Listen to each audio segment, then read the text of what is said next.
crisis at the border now involving vacation rental properties. Homeland Security is warning of a really shocking trend they're seeing of Airbnbs being used as stash houses for human smuggling. It comes as agents busted a home in El Paso, arresting more than a dozen people there. NewsNation's Allie Bradley is live in Del Rio, Texas, with more on this. Hey, Allie. Yeah, hey, Marni. So it started out as a really simple, really common way for us to book a vacation or a short-term rental, right? Well, now smugglers are exploiting these short-term rentals to hide their human cargo. And what we're looking at here, you just mentioned it, a bust in El Paso where Border Patrol and Texas DPS found 13 illegal immigrants being stashed in a home there. And yeah, the surprising part about all of this, it was an Airbnb rental turned stash house. So here's what we know. The property owner became pretty suspicious about this situation after noticing unusual activity and immediately contacted Homeland Security investigations. Agents got there. They found 13 migrants from Mexico and Guatemala inside of that rental, confirming the owner's worst fears. Now, the trend of rental properties isn't necessarily new, and oftentimes those are a year-long lease. But in these short-term rentals, it's a little bit tougher because they cycle people through more quickly, and it is very difficult to prove that the actual homeowner is innocent and not involved in the criminal aspect here.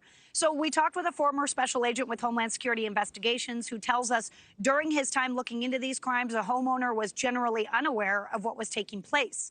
Victor Avala blames the current administration's policies for the rise in stash houses and says that many individuals in these locations likely have criminal histories. It could be a house, it could be a garage, it could be a hotel room, a motel room, it could be an apartment, it could be so many different types of locations. Sometimes we're talking about family units, and they will put so many people over capacity of a certain location with the most egregious of circumstances, with very little water, very little food, just enough to hold them there while they distribute them just like a product. Okay, so HSI did provide a statement to NewsNation underscoring their commitment to combating human smuggling.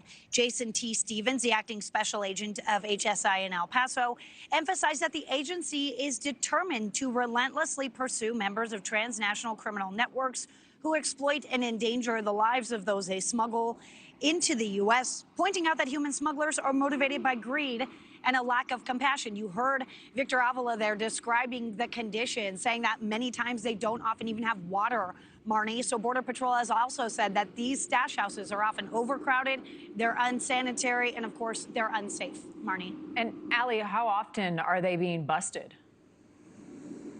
Yeah, I wish I could say once in a while, but it's happening on a near daily basis in the El Paso sector, which is where we saw this one incident really playing out with the 13 migrants. So since this fiscal year began, which was in October, Border Patrol agents in the El Paso sector have disrupted at least 234 stash houses. They have rescued more than 2,300 migrants. Airbnb is not alone here. In El Centro, agents recently arrested 17 individuals at a stash house. U.S. Border Patrol agents in El Paso, they disrupted a smuggling operation, a different one than the 13 we're talking about. This one was using apartments to stash 27 illegal immigrants. Now, as Victor was saying, stash houses can be just about anything. So while Avala was actually working within HSI, he says they referred to them, Marni, as stash locations because they could be just about anything. It could be a room in a home, anything like that. Now, something important to note here is what is a stash house? Well, they're not isolated to the southern border. That's not the only place we're seeing them. They're littered throughout the United States because what happens is they start out crossing the border illegally. They end up being smuggled into one of these homes along the border. And then from there, until they get to their final destination, Marni, they're moving from stash house to stash house or stash location. And every step of the way, yes, unfortunately, they are on the hook to pay the cartel. So that is the reality of these stash houses. They can be anywhere throughout the United States. Yeah. Thank you for watching. Go to newsnationnow.com to find NewsNation on your television provider. And don't forget to click the red subscribe button below to get more of NewsNation's fact-driven, unbiased coverage.